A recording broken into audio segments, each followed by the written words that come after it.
दोस्तों, अगला एक इंपॉर्टेंट कॉन्सेप्ट देखते हैं, कंसंट्रेशन सेल। क्या होता है? It is a galvanic cell. It is a galvanic cell in which both anode and cathode parts are made up of same material.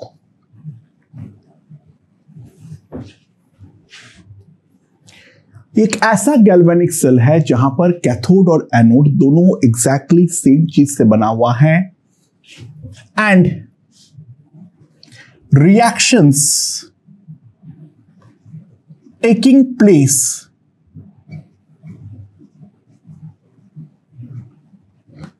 Are just opposite. यानी एक तरफ जो ऑक्सीडेशन हो रहा है, दूसरी तरफ उसी चीज का हमारा रिडक्शन हो रहा है। तुम बोलोगे सर करंट फ्लो ही क्यों करता है? फिर current flows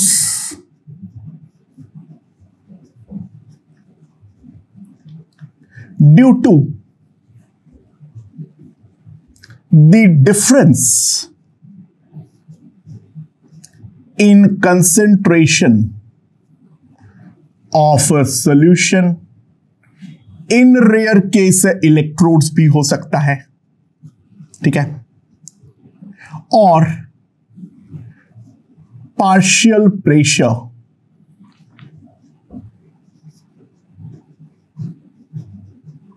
of gases involved. Current flows due to the difference in the concentration of a solution or electrodes for rare circumstances में we will discuss, or the partial pressure of the gases involved। इस कारण पे हमारा उस cell में current जो है वो हमारा फ्लो करता है। तो कैथोड और एनोड में दोनों सेम रिएक्शन हो रहा है, तो हम एक चीज तो बोल सकते हैं, जो SOP of anode will be equals to SRP of cathode। SOP of anode is equals to the SRP of cathode। तो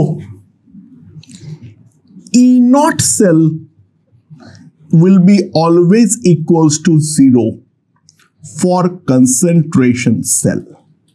हाँ, बट ऑब्वियस ही बात है, ई सेल हमारा जीरो होना बिल्कुल भी जरूरी नहीं है। ई सेल जो है वो हमारा बिल्कुल भी जरूरी नहीं है, इनफैक्ट नहीं होगा, वरना करंट फ्लो ही क्यों कर रहा था। बड़ी बड़ी बात हो गई है, एक सिंपल एग्जांपल के थ्रू पहले समझता हूं।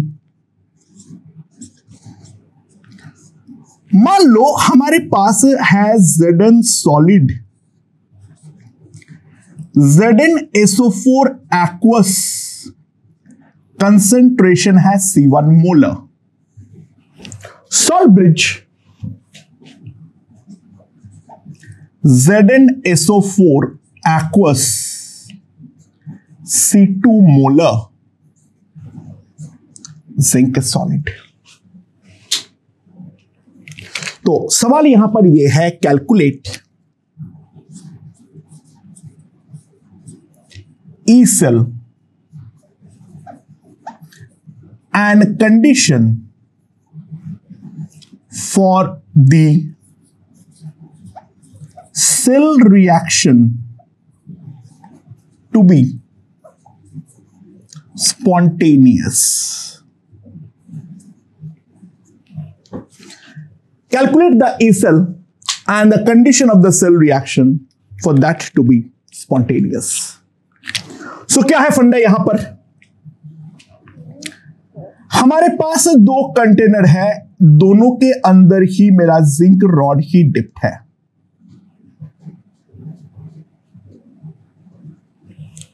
दोनों के अंदर मेरा जिंक रॉड ही डिप्ट है और दोनों में ही जो सॉल्यूशन रखा गया है वो भी हमारा सेम ही है, वो हमारा ZnSO4 ही है।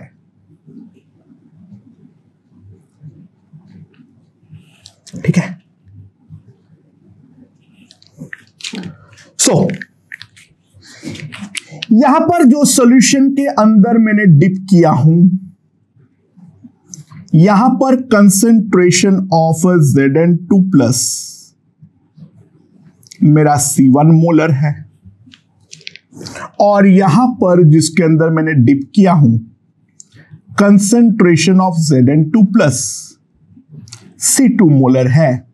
यानी ये वाला मेरा एनोड कैथोड की तरह बिहेव कर रहा है, राइट वाला, और लेफ्ट वाला मेरा एनोड की तरह बिहेव कर रहा है। यहां पर ये मेरा जिंक रॉड है, ये भी मेरा जिंक रॉड ही है। और अब मैं इन दोनों को कनेक्ट किया हूं इन द एक्सटर्नल सर्किट। तो कैथोड से एनोड की तरफ जो है मेरा करंट आना चाहिए। So we will get a current like this, right. अच्छा, एनोड में रिएक्शन क्या हो रहा है? एनोड में हमारा रिएक्शन क्या हो रहा है? Zinc solid is giving me Zn2 plus aqueous plus 2 electron. ठीक है, ये रिएक्शन हो रहा है। और कैथोड में जो हमारे पास रिएक्शन हो रहा है वहां पर अगर हम ध्यान दें, Zn2 plus aqueous gives me Zn solid, aqueous plus 2 electron is giving me Zn solid। दोनों में reaction exactly same but opposite है। तो इनॉट सेल तो ऑब्वियसली जीरो होगा, क्योंकि जो हमारा इनॉट सेल है उसको अगर मैं लिखूंगा तो E naught cell will be E naught Zn gives me Zn2 plus E0 Zn2 plus gives me Zn, that will be equals to 0 volt। But E cell कैसे पैदा होगा इसके बारे में मैं देखता हूं। अच्छा, ये दोनों रिएक्शन को अगर मैं ऐड करके लिखता हूं, मैं एनोड को लेफ्ट बोल रहा हूं और कैथोड को राइट, तो Zn left plus Zn2 plus right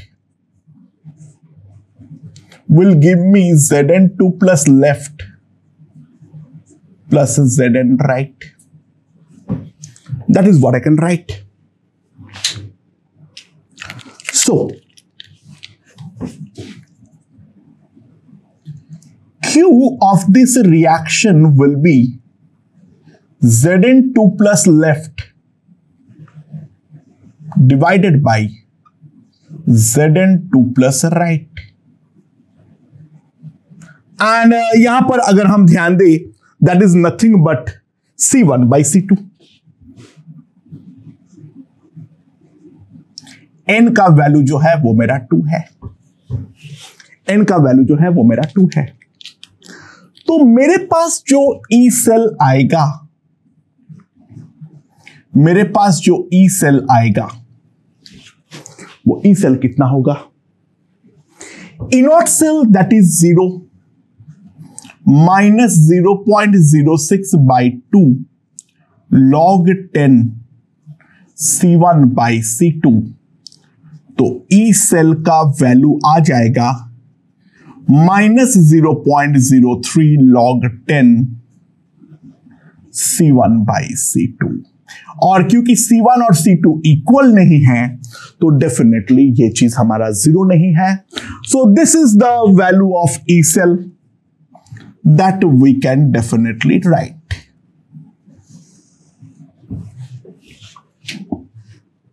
Right? अच्छा, तो स्पॉन्टेनियस होने के लिए to be spontaneous E cell must be greater than 0। पर आगे एक माइनस साइन है, तो लॉग के अंदर का क्वांटिटी जो है वो हमें 1 से छोटा लेना पड़ेगा, तभी तो हमारा लेस देन 0 आएगा।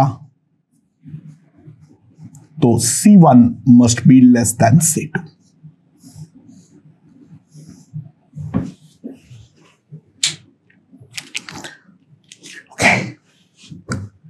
गौर से ध्यान दो, ये होना ही चाहिए था, ये बिना कैलकुलेट करे हम बोल सकते थे। ध्यान देना क्यों मैं बोल रहा हूं।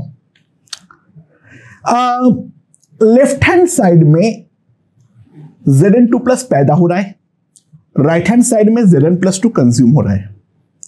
दुनिया का हर चीज इक्विलिब्रियम में आना चाहता है, क्योंकि सेम चीज है तो दोनों का कंसंट्रेशन फाइनली इक्वल होना पड़ेगा, तभी तो हमारा ये दोनों जब इक्वल होगा तभी तो हमारा Q 0 होगा और तब मेरा E सेल 0 होगा। तो लेफ्ट हैंड साइड में क्योंकि Zn+2 पैदा होना है तो इनिशियली उस पे Zn2 प्लस का कंसंट्रेशन मुझे कम रखनी पड़ेगी। राइट हैंड साइड में Zn+2 कंज्यूम हो रहा है तो उसका कंसंट्रेशन ज्यादा रखनी पड़ेगी, तभी तो रिएक्शन होगा। हाँ, होने के बाद धीरे धीरे धीरे धीरे धीरे धीरे एक पॉइंट आएगा जहां पर दोनों हमारे इक्वल हो जाएंगे। हाँ, दोनों में अगर सब्सटेंशियल डिफरेंस हम रखते हैं तो आने में बहुत ज्यादा टाइम लगेगा, तो हमें लंबे समय तक एक सस्टेन्ड करंट जो है वो हमारा मिलने वाली है। तो this is the basic concept regarding the concentration cell, जो मैं तुम लोगों को यहां पर समझाया हूं। या फिर क्यों ना काम करें, हम हाइड्रोजन इलेक्ट्रोड ले ले। ठीक है, तो क्या है, दोनों तरफ ही हाइड्रोजन इलेक्ट्रोड ले लो। Pt H2 gas at P1 bar HCl aqueous, ठीक है, HCl aqueous, यहां पर कंसंट्रेशन है C1 मोलर। दूसरी तरफ है HCl aqueous C2 molar, H2 gas P2 bar Pt solid. Again, the fundamental reactions are same in both the cases. हो क्या रहा है हमारे पास एनोडिक कंपार्टमेंट में? एनोड में हो रहा है ऑक्सीडेशन, यानी क्या हो रहा है, H2 gas is giving me 2H plus aqueous plus 2 electron. ठीक है, और जो हमारा कैथोडिक कंपार्टमेंट है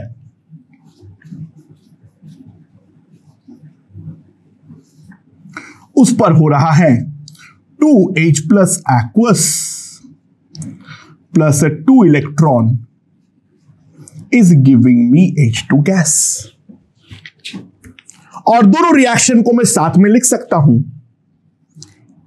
H2 लेफ्ट, अब लिक्विड नहीं है, लेफ्ट है, ठीक है ना, L मतलब लेफ्ट है। H2 left plus 2H plus right is giving me H2 right plus 2H plus left। E naught cell तो डेफिनेटली जीरो है, ऐसे इंडिविजुअली यहां पर जीरो है, यहां पे हमें क्योंकि दोनों का ही SRP SOP दोनों का SHE का तो जीरो होता ही है। सो ये वाले पे N जो है वो मेरा 2 है। Q जो है उसके बारे में अगर मैं देखूं तो बेसिकली यहां पर Q मतलब we are talking about QPC, pressure of H2 right, pressure of H2 right into concentration of H plus left का whole square divided by pressure of H2 left concentration of H plus right का whole square. This is what you can write. And इसके अलावा जो हमारा E naught cell है, that E naught cell is going to be equals to 0। So E cell जो हमारे पास आ जाएगा, that will B 0 minus 0.06 by 2 log P of H2 right कितना है, P2 bar, P2 into C1 square by P1 into C2 square. ठीक है, ये हमारे पास आ जाएगा। एंड यहां से हम ई सेल लिख सकते हैं 0.03 log 10 बेस में उल्टा कर दो, P1 into C2 square by P2 into C1 square. अरे C1 C2 यहां पर इक्वल हो जाए तो भी कोई फर्क नहीं पड़ता है, प्रेशर डिफरेंस के कारण जाएगा। प्रेशर सेम हो जाए तो भी फर्क नहीं पड़ता है, कंसंट्रेशन के डिफरेंस के कारण जाएगा।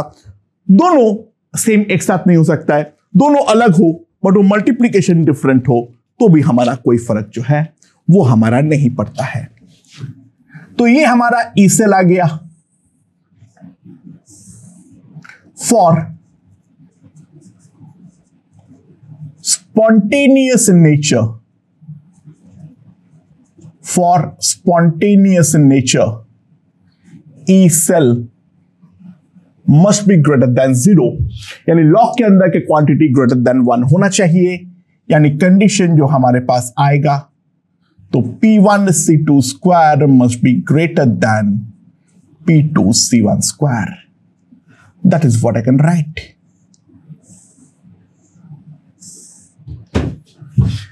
ये आ जाएगा मेरे पास कंसंट्रेशन सेल, राइट।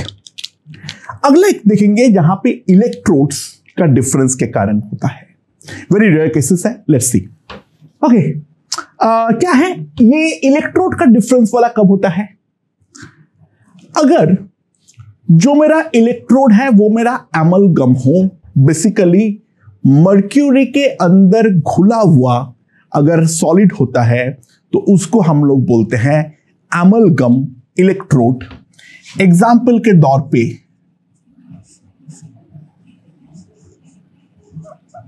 ZnHg जहां पर जिंक का कंसंट्रेशन है C1,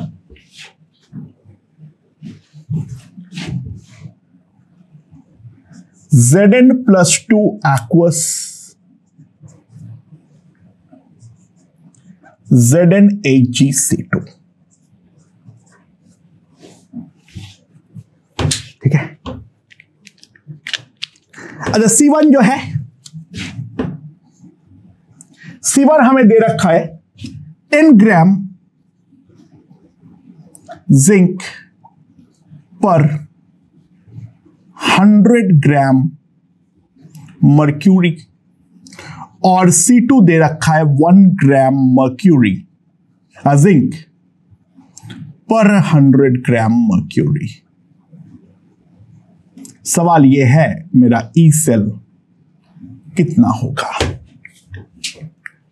यानी ध्यान दो, यहां पर दोनों रॉड जो है, इलेक्ट्रोड जो है, एमलगमेटेड इलेक्ट्रोड, वो मेरा सेम सॉल्यूशन के अंदर डिप्ट है। कोई सॉल्ट ब्रिज जो है वो हमारे पास नहीं है। यहां पर कैथोडिक और एनोडिक कंपार्टमेंट सेम है, तो कैथोड में हो रहा है ऑक्सीडेशन, सॉरी एनोड में हो रहा है ऑक्सीडेशन। तो जिंक ऑफ द एनोड, ठीक है, is going to be zinc of the cathode। Zn2+ तो दोनों में कॉमन नहीं है। तुम लोग ऐसा दोनों तो सॉलिड है, नहीं नहीं नहीं नहीं नहीं, सॉलिड होने के लिए प्योर होना जरूरी है, ये प्योर है ही नहीं। तो यहां पर कंसंट्रेशन जो है वो हमारा डेफिनेटली मैटर करेगा।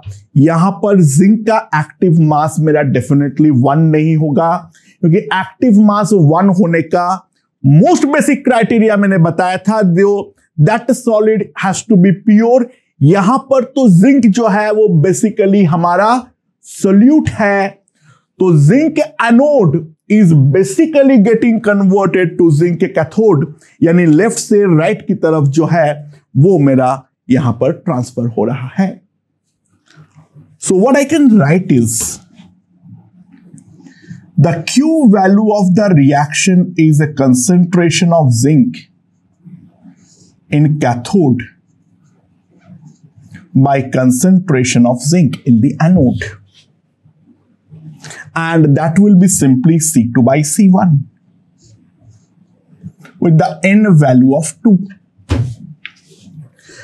Unit doesn't matter, C2 by C1 जो होगा that will be simply equals to कितना आ जाएगा 1 by 10, ठीक है, 1 by 10 डिवाइडेड बाई 10 by 10, तो Q जो है दैट इज इक्वल्स टू 0.1। तो E नॉट सेल तो हमारा 0 है, तो E सेल जो हमारे पास आएगा 0 minus 0.06 by 2 that is 0.03 divided by log 10 0.1. So this thing is greater than 0 and the cell is going to be spontaneous, right? Okay दोस्तों, here's a question. Arrange according to the E cell, value of E cell. The given reaction is pretty simple and straightforward. A, B, C, D हमें सब कुछ दे रखा है। Right hand जो हमारा cathode है वो हर केस में स्टैंडर्ड हाइड्रोजन इलेक्ट्रोड है, तो हमें जो है वो ये सारे के सारे रिएक्शंस का जो ई सेल है उस ई सेल का वैल्यू के अकॉर्डिंग हमें सजानी है। अच्छा, ध्यान दो, concentration of H plus in the anode जितना कम होगा ई सेल मेरा डेफिनेटली उतना ज्यादा होगा, क्योंकि एनोड वाले कंपार्टमेंट पे H प्लस हमारा पैदा हो रहा है बाय ऑक्सीडेशन, तो हम चाहेंगे उसका शुरुआती कंसंट्रेशन सबसे कम हो। अच्छा, सबसे ज्यादा कंसंट्रेशन कहां पर होगा? डेफिनेटली बी पर होगा, तो concentration of H plus of B that will be greater than the concentration of H plus in A, क्योंकि CH3COOH है और H3PO4 जो है वो तो हमारा वीक एसिड है, HCl स्ट्रॉन्ग एसिड है। बेसिकली देखा जाए तो ए तो हमारा ई सेल 0 ही आएगा, ठीक है। इसके बाद अगर मैं इन दोनों को कंपेयर करूं H3PO4 और CH3COH, H3PO4 पहली बात ट्राइप्रोटिक है और दूसरी बात है फर्स्ट डिसोसिएशन बहुत ज्यादा वीक तो नहीं होती है। H3PO4 का फर्स्ट डिसोसिएशन अच्छा खासा स्ट्रॉन्ग होता है। CH3COH एक ऑर्गेनिक एसिड है जो कि डेफिनेटली काफी ज्यादा वीक होने वाली है। सारे मुद्दों को सामने रखते हुए H plus of D will be greater then H plus of C, right. और जो H प्लस का ऑर्डर होगा इसका एग्जैक्ट रिवर्स ऑर्डर हमारा E सेल में फॉलो होगा, यानी E cell of C will be greater than E cell of D will be greater than E cell of B, A will be greater than the E cell of B.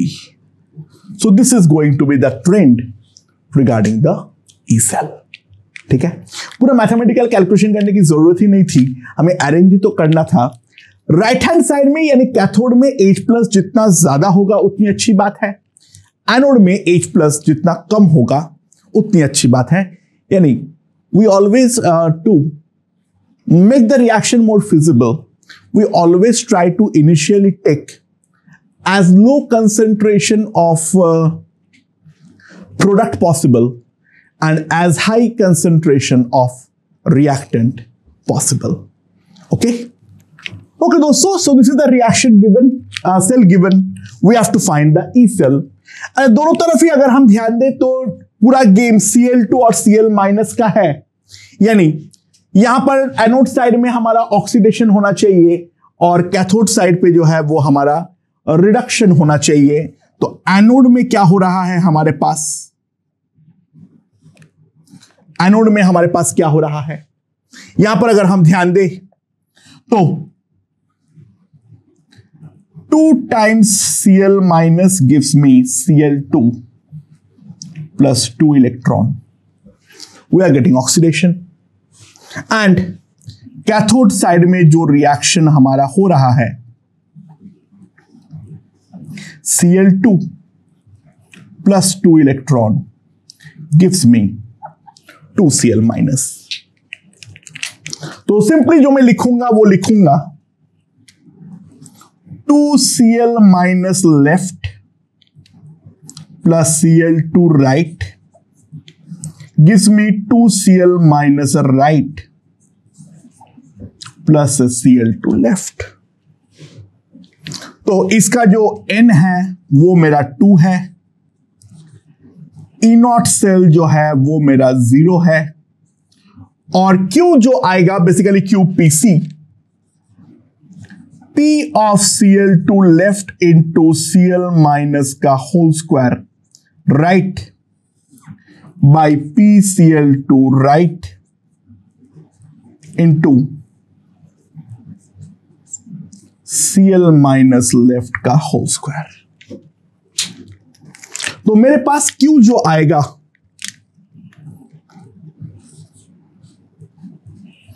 PCl2 left कितना होगा, PCl2 left PCl2 left की तरफ है 1, Cl minus right कितना है 0.1 का square, ये कितना हो जाएगा 2 और ये कितना हो जाएगा 10 to the power -4 का whole square.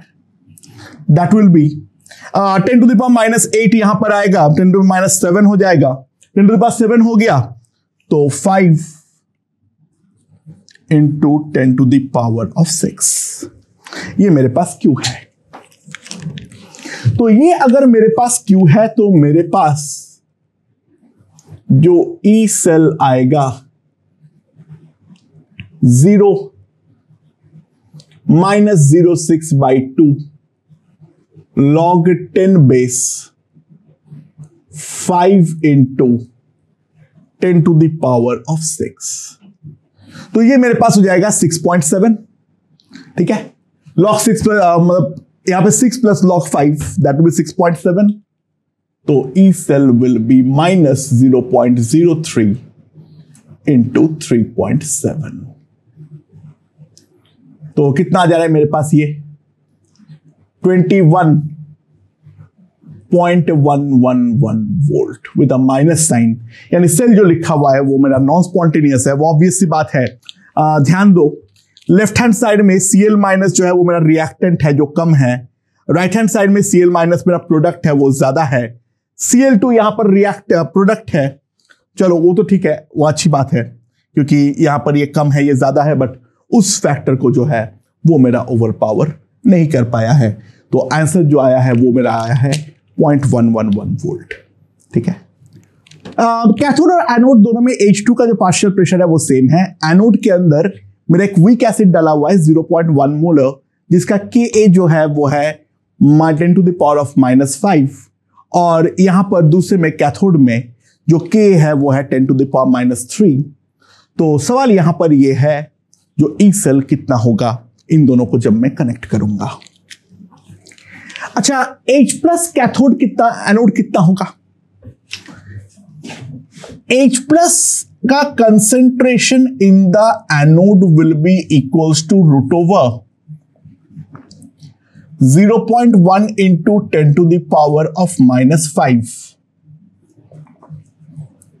10 to the power -3 molar, और concentration of H plus in the cathode side will be 0.1 into 10 to the power of -3, that will be equals to 10 to the power of -2 molar. ये तो मैं definitely लिख सकता हूं। तो ये जब मैं एक बार के लिए लिख चुका हूं तो ऑब्वियस सी बात है जो रिएक्शन है H2 left plus 2H plus right is giving me H2 right plus 2H plus left. तो Q जो आ जाएगा मेरे पास कंसेंट्रेशन ऑफ एनोड का whole square by concentration of H plus cathode का whole square. Pressure of H2 में लिख नहीं रहा हूं क्योंकि दोनों में इक्वल प्रेशर है, वो वाला टर्म डेफिनेटली कट जाएगा. तो ये मेरे पास आ जाएगा 10 to the power -3 divided by 10 to the power -2 का whole square. That will be 10 to the power -2. That's the value of Q. तो मेरे पास जो सिंपली ई सेल आ जाएगा 0 minus 0.06 by 2 10 to the power of -2. 2 cut, minus minus gone. तो E cell मेरे पास simply आ जाएगा 0.06 volt. E cell मेरे पास simply आ जाएगा 0.06 वोल्ट. ओके दोस्तों, अगला क्वेश्चन देखते हैं. मेरा जो एनोड है उसके अंदर है 500 ml ऑफ वाटर और उस पर मैंने डाला हूं 5 × 10 to the power -4 moles of aniline, जिसका केबी जो है that is equal to 10 to the power -9. ठीक है. तो और कैथोड जो है उसके अंदर है 500 ml of water plus 25 × 10 to the power -3 moles HCl. तो सवाल ये है जो मेरा ई सेल कितना होने वाला है. मेन तो हमारे पास एनोड की बात है, तो concentration of aniline that will be equals to 10 to the power -3 molar. और ये बेसिकली हमारा वीक बेस है. Aniline is basically a weak base. तो कंसेंट्रेशन ऑफ OH माइनस जो आएगा under root C into KB 10 to the power -3, इसका रूट that will be equal to 10 to the power -6. KB जो आएगा वो लगभग आएगा 10 to the power -6 molar OH minus. तो कंसेंट्रेशन ऑफ H प्लस जो आ जाएगा that will be KW by OH minus, that will be 10 to the power -8. That is the anodic H plus. ठीक है. हाइड्रोजन का प्रेशर दोनों तरफ same है, वो मान लेना. हाइड्रोजन का प्रेशर दोनों तरफ सेम है, वो दिया हुआ है. ठीक है. और यहां पर जो कंसेंट्रेशन ऑफ H प्लस होगा तो यहां पे हो जाएगा 50 × 10 टू द पावर -3 मोल्स. तो that will be equals to 5 × 10 to the power of -2 molar. That is what I can write. ठीक है. तो ये मेरे पास जो है वो आ चुका है. सो अब जो है मेरा Q वैल्यू कितना आ जाएगा? H प्लस एनोड का square plus H plus cathode का स्क्वायर. तो मेरे पास आ जाएगा 10 to the power -8 by 5 × 10 to the power -2 उसका होल स्क्वायर.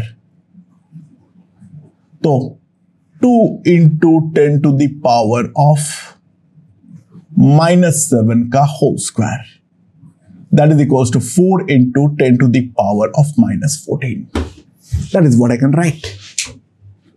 ठीक है. सही कैलकुलेशन हुआ है? हाँ हुआ है. तो ये है मेरा Q का वैल्यू. N मेरा 2 है. तो सिंपली जो मैं लिख सकता हूं ई सेल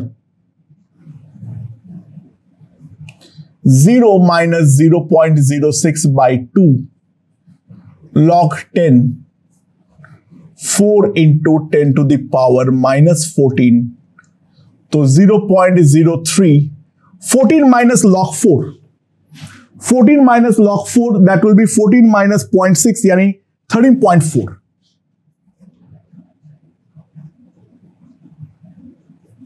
तो ये हो जाएगा मेरे पास 0.402 वोल्ट. सारे क्वेश्चन एक जैसा ही होता है. थोड़ा आयोनिक डाल देगा, थोड़ा बहुत कुछ और डाल देगा. क्वेश्चन का मुद्दा तो हमारा सेम ही रहने वाला है. Okay, so the last question of the concentration cell. So this is given. दूसरे कैथोड साइड में स्टैंडर्ड हाइड्रोजन इलेक्ट्रोड है. ई सेल जो है वो मेरा है 0.24 वोल्ट. ठीक है. प्रेशर तो दोनों तरफ ही 1 बार है, तो Q जो आ जाएगा मेरे पास वो है concentration of H plus anode का whole square by concentration of H plus cathode का होल स्क्वायर. ये हो जाएगा 10 to the power minus 2x का whole square by 1. So that will be equals to Q to the power of minus 2x. तो 0.24 will be 0 minus 0.06 by 2 log 10 to the power minus 2x. तो 0.24 0.06x ये मेरे पास आ जाएगा. तो x जो है that is simply equals to 4. pH of the solution is simply equals to 4, जो हम लोगों ने यहां पर निकाल लिए हैं. तो मोटे मोटे तौर पे जो बेसिक फंडामेंटल प्रोफाइलिंग है वो हमने कंसंट्रेशन सेल का खत्म कर लिए हैं. अब हम लोग देखने वाले हैं कुछ बहुत ही ज्यादा important type of electrodes. Okay.